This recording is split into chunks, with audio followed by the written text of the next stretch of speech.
नमस्कार दोस्तों, मैं राहुल सिंह आपका स्वागत करता हूं आपके अपने YouTube चैनल कॉमर्स ग्रोथ में। दोस्तों, आज हम बात करने वाले हैं एसेट्स मोनेटाइजेशन पाइपलाइन के बारे में। दोस्तों, इस वर्ड को आपने अभी रिसेंट में ही सुना होगा मार्केट में, जो आपको बहुत जगह सुनने को मिला होगा। हमारे जो माननीय राहुल गांधी जी हैं, इन्होंने भी बोला है कि एसेट्स मोनेटाइजेशन पॉलिसी जो है ये कहीं ना कहीं हमारे देश में जितने भी सरकारी संपत्ति है उनको सेल करने के काम कर रही है। बट ऐसा कुछ नहीं है, ठीक है। यहाँ पर इसका पीछे जो कंसेप्ट है वो कुछ अलग ही है, ठीक है। तो आप लोग सुने होंगे और आप लोग भी बोल रहे हैं कि हाँ, कहीं ना कहीं सरकार हमारा संपत्ति जो है वो सेल तो नहीं कर रहा है। हमारा संपत्ति बोलने का मतलब सरकार अपना जो गवर्नमेंट के अंदर जो संपत्ति आता है, एसेट्स आता है, उसको सेल तो नहीं कर रही है। दोस्तों, एक सिंपल सा बात बता दें आपको कि यहाँ पर कोई भी सेलिंग नहीं हो रहा है। एसेट्स मोनेटाइजेशन पाइपलाइन का मतलब बिल्कुल भी सेल नहीं होता है, ठीक है। यहाँ पर सेल का कोई कंसेप्ट ही नहीं आता है।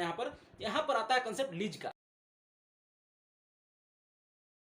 जैसे कि मान लीजिए एक एयरपोर्ट हुआ, मान लीजिए कोलकाता का एयरपोर्ट है, ठीक है। इस एयरपोर्ट को क्या किया गया, जो सेंट्रल गवर्नमेंट है वो क्या की मुकेश अंबानी जी को दे दी, ठीक है। जो हमारे रिलायंस के चेयरमैन है उनको दे दिया गया, ठीक है, कि आप इसको चलाइए, 10-12 साल के लिए आप इसको चलाइए, अच्छे से इसको डेवलप कीजिए, अच्छा से इसका भी इंफ्रास्ट्रक्चर डेवलप कीजिए, ठीक है। और 10 साल में आप इसे अर्निंग भी कीजिए, अपने हिसाब से अर्निंग कीजिए, ठीक है। और 10 साल के बाद हमें एयरपोर्ट रिटर्न कर दीजिएगा। तो जब हम लोग इसको 10 साल के लिए देंगे तो हमें उनके तरफ से बहुत सारे पैसे कलेक्ट होंगे, यानी गवर्नमेंट को बहुत सारे पैसे कलेक्ट होंगे। किसके तरफ से? रिलायंस की तरफ से, यानी मुकेश अंबानी की तरफ से, ठीक है। तो इस पैसे को लेकर गवर्नमेंट क्या करेगी, हमारे सोसाइटी में खर्च करेगी। सोसाइटी में खर्च करने का मतलब है कि पब्लिक के लिए खर्च करेगी, कुछ अलग तरीके से इंफ्रास्ट्रक्चर को डेवलप करेगी, अलग सेक्टर में जाकर इंफ्रास्ट्रक्चर डेवलप करेगी, अलग सेक्टर से पैसा लेकर अलग सेक्टर में जाकर इंफ्रास्ट्रक्चर डेवलप करेगी।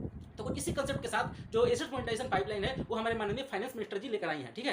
तो इसके बारे में बता दें आपको कि एसेट्स मोनेटाइजेशन जो पाइपलाइन है इस सेलिंग के बारे में बात नहीं करता है, इसमें सेल नहीं हो रहा है कुछ भी, ठीक है। हमारे जो देश के संपत्ति है वो नहीं बिक रहे हैं। ऐसे बहुत लोग अफवाह फैला कर रखे हैं कि हमारे देश की जो संपत्ति है वो कहीं ना कहीं हमारे जो गवर्नमेंट है वो बेच रही है। तो हमारे गवर्नमेंट ऐसे नहीं कर रही है, सेल नहीं किया जा रहा है।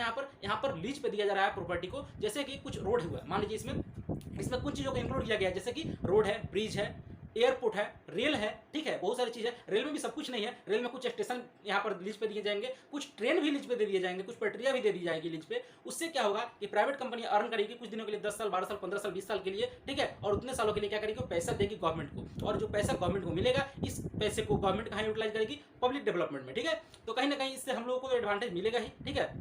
इसका बहुत ज़्यादा नुकसान नहीं है, लेकिन हर चीज़ का नुकसान और लाभ तो दोनों होता ही है, ठीक है। तो इसके लिए अगर आप बोलेंगे तो हम इसका जो लाभ और नुकसान है दोनों हम डिस्कस कर सकते हैं अगले वीडियो में, अगर आप हमें नीचे कमेंट बॉक्स में बताते हैं तो दोस्तों इसके बारे में थोड़ा सा और बताते हैं। इसमें जो रोड है, रेल है और एयरपोर्ट है, इन सब का क्या किया जाएगा, लीज पे दिया जाएगा, और लीज पे देके कुछ पैसे कलेक्ट करेगी। और इसमें जो हमारे फाइनेंस मिनिस्टर का जो टारगेट है वो कहीं ना कहीं 6 लाख करोड़ रुपया कलेक्ट करने का टारगेट है 2025 तक। यानी आने वाला लास्ट 3 साल जो बचा है, इस साल मिला 4 साल हुआ, तो आने वाला जो 3 साल है, इस 3 साल में 6 लाख करोड़ आसान नहीं होता है। इनका एक टारगेट है, हो सकता है कि टारगेट पूरा भी हो जाए, नहीं भी हो जाए, ठीक है। ऐसा कोई फिक्स नहीं है कि होगा ही होगा। तो एक टारगेट है इनका कि 6 लाख करोड़ रुपया हमें जुटाना है। कैसे? तो लीज के तौर पे, यानी एसेट्स मोनेटाइजेशन पाइपलाइन के तौर पे। एसेट्स मोनेटाइजेशन पाइपलाइन क्या है, एक जरिया है पैसा कलेक्ट करने का। कैसे? तो प्रॉपर्टी को, सरकार को जो अपना प्रॉपर्टी है उस प्रॉपर्टी को लीज पर देकर, किसको? प्राइवेट को, ठीक है।